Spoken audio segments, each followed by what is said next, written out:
Kumusta kayo mga kabay? Magluto na naman tayo. Nandito naman tayo sa pwesto para magluto. Magluto ng tahong mga kabay.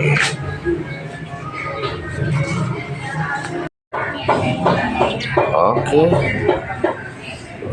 Ito na yung ulam natin. Ito na yung lutuin natin mga kabay. Tahong. Yan. Isa natin to sa margarine. Saka lagyan ng Sprite mga kabay. Okay, umpisahan na natin mga kabay yung pagluto o pag-isa ng ating tahong. Yan. Naka-slice na yung mga ricado natin. Yan o, nakahanda na. Umpisahan na natin. Okay. Nagpapatunaw tayo ng margarine mga kabay. Para ilagay yung ating sibuyas, bawang mga kabay. Yan. Yan, nakalagay na yung tahong natin mga kabay. Yan o. Yan, haluin natin saglit. Tapos ilagay natin yung pagpalasa natin yung Sprite.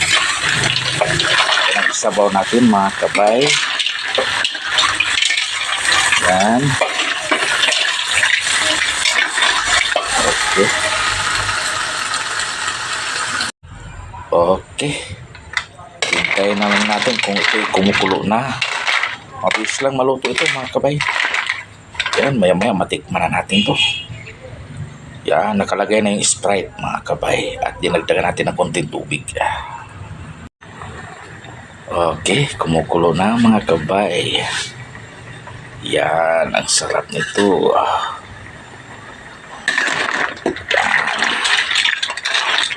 Maya-maya, hainin natin to mga kabay.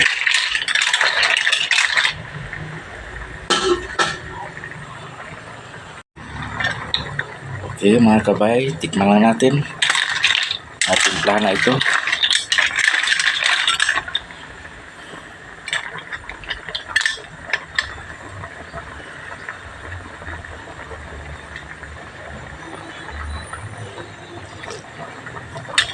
Okay.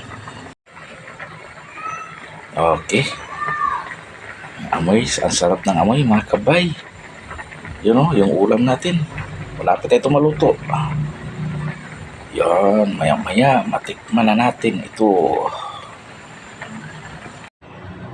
Okay, ready na sa kainan mga kabay. Luto na ang ating ulam. Ginisang tahong. Yan, ang sarap. Maghain natin ito mga kabay.